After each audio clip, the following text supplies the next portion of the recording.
It's all about chemistry! Ipinakita ng Taguig Stallions ang kanilang magandang chemistry sa Sharks doubles match ng Week 4 ng SBA Season 1. Intense na laban sa pagitan ng Team Taguig at Manila MSW Mavericks ang naganap sa Sharks Great White Arena.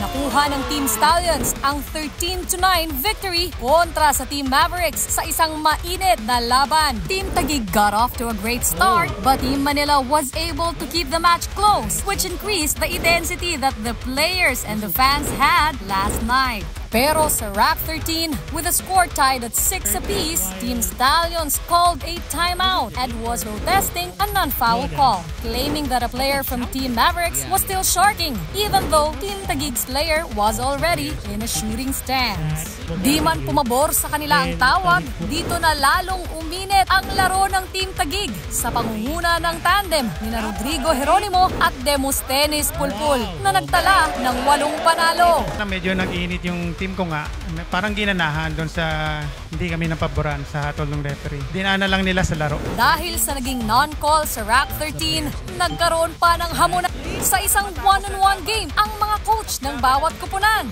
So ganito na lang naisip ko. Para matapos ng laban, maglaban na lang kami ng coach nila one-on-one sa mesa.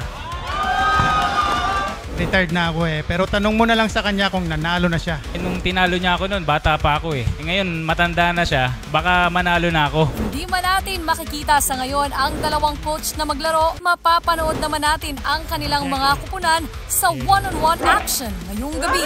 Sino ang makakasungkit ng ikalawang panalo sa serye? Malalaman na yan sa Day 3, Week 4 ng SBA Season 1.